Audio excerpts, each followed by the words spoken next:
Happy Friday. We made it through another week. I'm just making sure all the streams are in here. It is your girl V with Reality Recap here for your midday tea talk on last night's episode of Real Housewives of Orange County. We are streaming live right now across Instagram, Facebook, and YouTube. Comment, check in, let me know your thoughts on the episode as I tell you mine. And don't forget, if you can't watch the live in its entirety, always, all of my midday tea talks and my Thursday night weekly news recaps are on my YouTube channel. So click the link in my bio to like, share, and subscribe to my YouTube channel, Reality Recap. Now let's get into last night's episode of Real Housewives of Orange County. We started out with Gina visiting Shannon to check on her. We know Shannon left the last episode. She left early from Heather's charity event to go do her Dos Amigas show with Vicky. And Gina stopped by to kind of check in on how that went for her. And she again let us know that they're a little nervous about, is it going to be successful, because we know Tamara dropped out.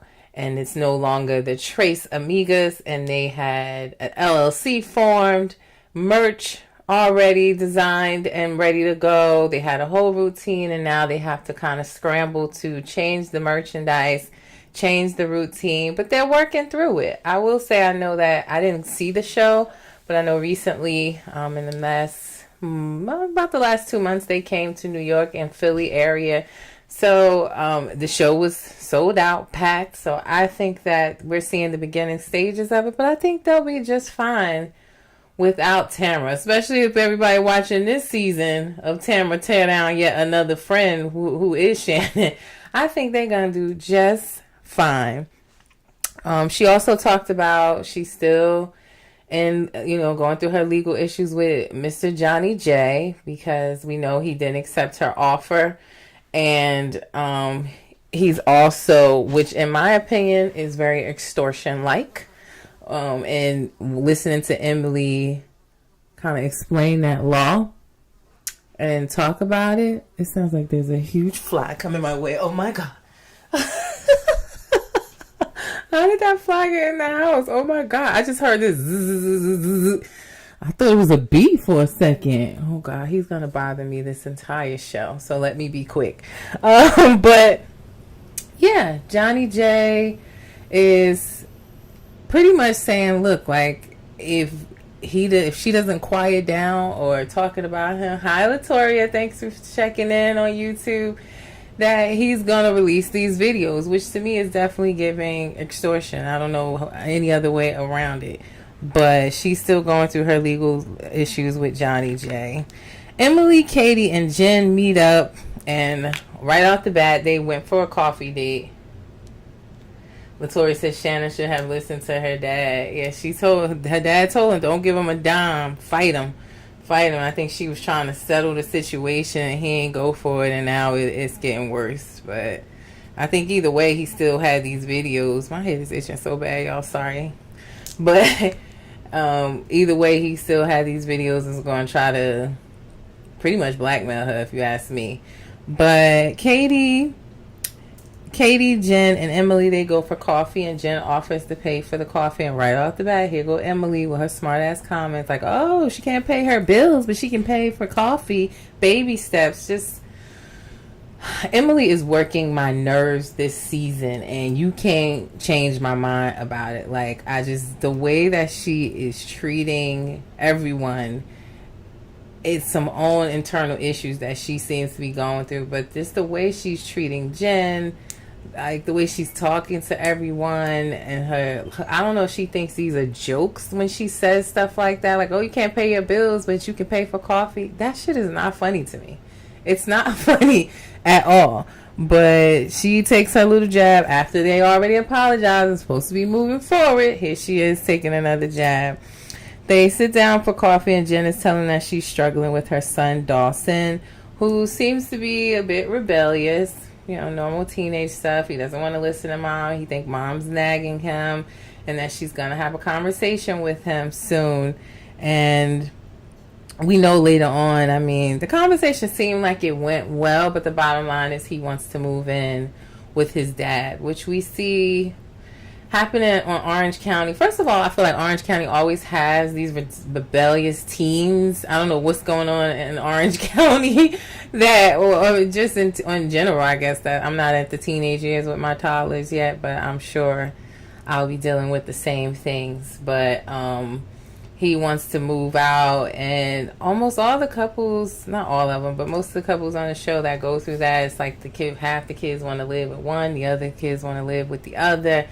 But he decides, to me it seems like he gets more freedom with his father to come and go as he please. You know, Jen has a curfew. She's strict on him about his high school work, and he wants to move. Not for nothing, I did the same thing, guys. When I was in high school, I decided that I didn't want to live by the rules, and I went and moved in with my grandma and my granddaddy. Even though they still have rules, I don't know, I wanted to be there, and I did the same. So I guess I understand. Latoya said, as a fan, don't care about the videos. His daughter probably was out there running her mouth. Emily need therapy because she been hating. I don't like Heather, but she did nothing wrong. Yeah, and I'm going to tell you, I love me some Heather. I just love her rich wife energy. But, right, no one cares about the videos. I think, some people will care about them. But personally, I feel the same. I don't care. And I feel like Shannon has showed up this season and been transparent. She has taken ownership for her shit. And no, none of us, that's a grown-ass woman, just because she got the DUI doesn't mean she has an alcohol problem. And if she does, we can't change that for her. And Tamara talking about it ain't going to change it. She's going to have to deal with that when she's ready to. And if she still chooses to have a drink again, that's on her. As long as she ain't driving while she doing it, that's none of my business and nobody else's. But she's showed up, owning it, and that's all I really was looking for. She's taking responsibility. She's taking her classes. She got her breathalyzer installed. She's taking us through the process, and she's owning it and apologizing to people, and that's all I can expect from her. So to me, Johnny J is out trying to make his reputation better, but he's honestly making it worse in my opinion. Latoya said, however, Heather knew something to tell her to bring jeans and nobody else. The shade Heather threw in the confessional is wild. She was like, the dress was tight on Emily. It wasn't big. I mean, I ain't gonna say it was tight when she was busting out, but it didn't look big on her or boxy. It fit her form fitting. I thought she looked good in it. And to me, looking at the fashion show, Emily looked the best in the fashion show, even in the jeans. She looked good in the jeans. I think it's more in her head, but I've always thought Emily had the best body. I love the curves. Even before she lost the weight, I thought she was looking right in the right places. And she, to me, could have went down there with the Housewives of Atlanta and hung tough with them with her little thick booty. I liked the weight that she was carrying. And she looks good at the size she is now. I don't feel like Heather threw an event about love and equality to discriminate against Emily. I don't feel that way at all. But girl, you give me ahead of myself. But yeah, Emily talks to the ladies about how she thought that she was singled out as the big girl. And again, like I just said, I thought she was bugging. I thought she looked good. Even in the jeans, she looked good. I do think that those are her own internal struggles with trying to lose the weight. Maybe social media has gotten to her with some of their comments. But I like I said it already, I always thought Emily looked good. We had a Meredith cameo last night, too, where we had Meredith she was at the GLAAD Awards with Heather, where they presented an award at the GLAAD Awards. So that was a cute little Salt Lake City drop-in. We saw Meredith last night. That was cute. I told you guys Jen talked to Dawson. He wants to move in with his dad. And Jen threw her party last night. And I put Jen threw a party at Ryan's Grotto. Hey, D Candy, thank you for stopping by. But yeah, I called it his grotto because that's exactly what it was giving. And let's continue to ask ourselves as we go through this season, where does Ryan get this money from to have this house and these cars and to absorb Jen's Range Rover car payments, this grotto, grand waterfall, backyard? Ask yourselves, where does he get it from? And then we'll circle back to that at the end of the season, okay? But Alexis comes in and she's dramatic and she's crying, saying she's been through so much. Now, I get she had recently lost her mom. She had broke up with her fiance. Get all of that. But she's saying like the legal issues are stressing her out. And I'm saying, who gonna tell it's your man that's causing the legal issues? Shannon ain't go after him. So if you tired of it, talk to him about it, because he the one pursuing it and trying to make himself look better at all costs, and he's making her look bad as well as him. So I had no sympathy for her tears last night, because you and your boyfriend Johnny J are the ones causing the stress in your life with these legal issues. Latoya says she can lose all the weight. She is just a big woman. Her hands are big, her face is big, her shoulders are big, but they are in the right places. I hope she gets the help she needs. Yeah. And even her husband seems concerned about Emily, was just saying how, she's at the gym all the time now. Like, if she feels like she's not working out one day, that she's gonna gain weight. I've been there, because I struggle with my weight up and down. So I get, when you get into that routine, you get a guilty conscience if you don't work out a day, or feel like, oh God, I gotta watch what I eat. So I get it. It's not a healthy cycle, and she's on Ozempic. So just stay on it, I guess, at this point. But Heather, to me, always looked good. I thought so. She's not your typical, maybe that too, where she lives, Orange County, we know is typical skinny, big blonde hair, and she doesn't fit that stereotype. That maybe, again, there's some struggles with her, but I hope she can, because to me that was literally in her head and not something that Heather did to like single her out at all. But yeah, Alexis, she crying. I don't feel bad for her at all. Like I said, the legal issues and stuff she's stressed about, your man is putting you through that. So move around, sis. I could care less. Emily confronts Heather about the fashion show. And I want to ask y'all, what are measurements? I need somebody to explain to me, what are measurements? And why does she say it that way? But it's measurements. Unless y'all tell me different, it's measurements.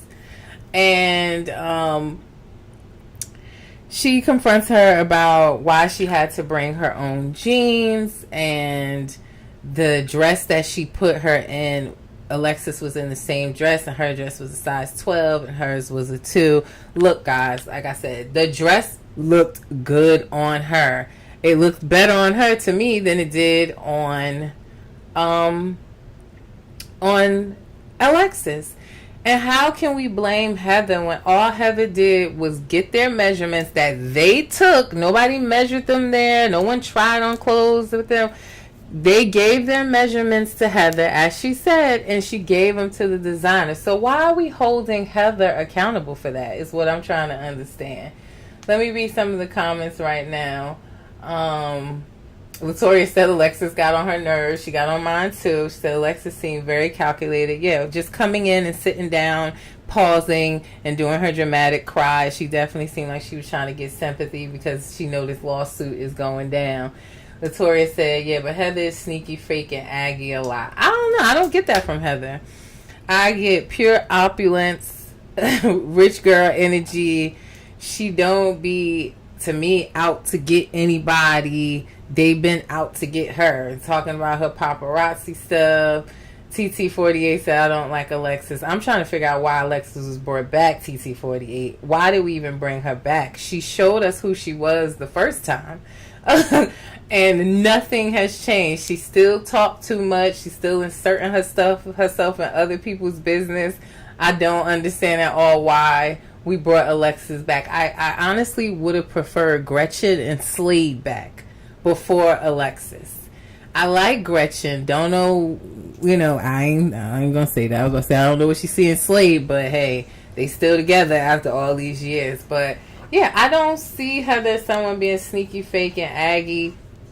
I just feel like with Heather, they always seem to attack her, and there seems to be some underlying issue with that money she got, because they was mad at her last year because she was selling her house and didn't tell them right away. They mad at her about paparazzi, and it'd be like, who cares if she called paparazzi or not? Like, you spending your time to investigate that is wild to me. Like, you got too much time on your hands. And now it's the whole, well, Heather tried to single me out at the fashion show. They just, in my opinion, just keep coming after her. And I don't know, you can call me biased, but I really do like Heather. But yeah, I felt like right off the bat when Emily told Heather how she feels, that Emily told Heather how she was feeling about being singled out, and immediately Heather apologized, saying, no, I wasn't trying to do that at all. I was really trying to showcase you. Some people had 3 outfits, some had 2. Like, that wasn't her intention at all. And that's what I'm saying. I don't see that, I don't see Heather throwing an event about love and equality to single out Heather. I just don't. Latoya said, I hope them blondes come off. Heather is something else, baby. Heather is very calculated. Till she proved me wrong, I'm riding with her. But yeah, and then immediately, I feel like they had too many drinks, number one, to be having this conversation. Like, that was a conversation for y'all to have at the beginning of the night, not after y'all playing Jenga and Tamara's pissing on the side of the of the pool. Like, that was so disgusting in itself. But maybe not after so many drinks are we going to have this conversation. Let's be honest. But immediately after Heather says, well, you put me in this dress and Alexis in the same dress, Alexis jumps in it when it had nothing to do with her. She didn't say anything bad about her. She was simply, honestly, in my opinion, trying to give a compliment when she's saying, you put me in the same dress as her. She's looking all gorgeous or skinny in it. And I said, I thought Emily looked better in the dress. I really did. So I feel like Alexis further agitated the conversation with her jumping in and yelling and standing up and flailing her hands all around. I just wanted to say, and I think Emily said it enough, like, shut up, girl. Like, nobody's talking to you. At that point, I think Heather was agitated by the whole situation, that she was being accused of that the conversation was in front of everybody. And then when Emily tried to pull Heather to the side, she's like, now you want to pull me to the side after you say all this stuff in front of everybody? I think Gina said it best, honestly, where Gina was trying to explain what Emily was saying. It just was a bad timing for the conversation. Too many drinks, too many hands in the pot, i.e. Alexis. She just made it worse. All the way out the door, and she's just still, I had nothing to do with it. I didn't even know. All I did was take the dress off the hanger and put it on. Girl, ain't nobody talking to you. Nobody. Sheesh. Latoya said Gina is friends with Heather because of her social connections, not real estate. I've been thinking that's why she is friends with Heather. Latoya also said Alexis is weird because she inserted herself and then didn't make sense. Yeah, none whatsoever. Nobody said you did anything wrong. She was simply just saying y'all both had the same dress on. Like, girl, shut up. And do I think Gina definitely enjoys the perks of being Heather's friend. I will say that. I don't know if it's for social status, real estate, but she enjoys the perks of private jets, lavish champagne, and being her friend. And she's definitely somebody she doesn't want to piss off.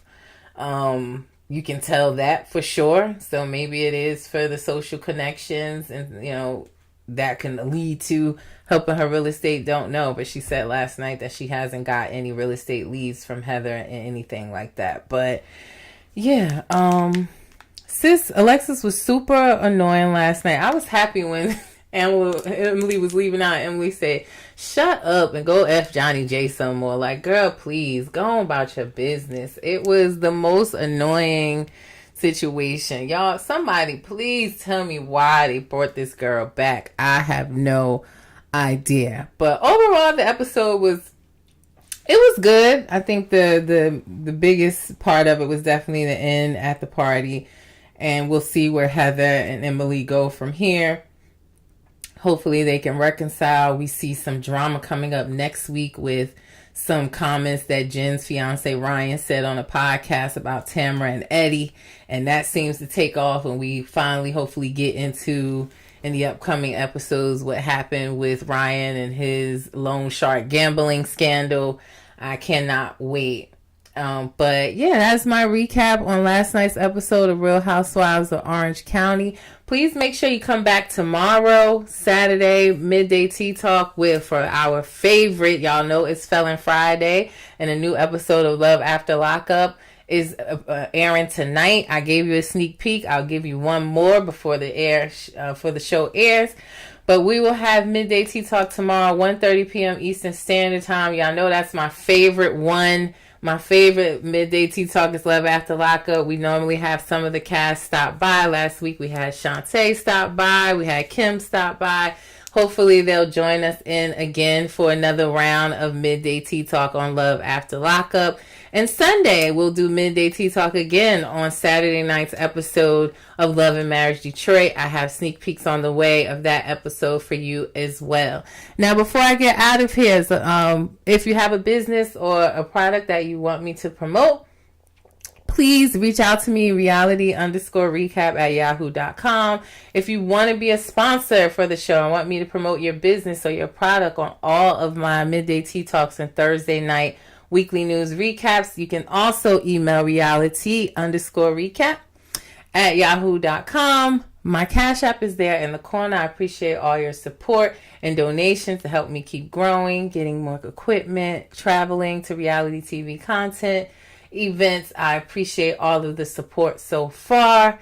And like I always say, you can always support for free. Like, share, subscribe. Subscribe to my YouTube channel. My link is in the bio, reality_recap. Now, before I get out of here, as I always say, don't forget, guys, reality TV stars are human too. It's your girl V with Reality Recap, and I will see you tomorrow, 1:30 p.m. Eastern Standard Time, for our midday tea talk on tonight's episode of Love After Lockup. Y'all enjoy y'all Friday. Have a good day and be safe. Peace.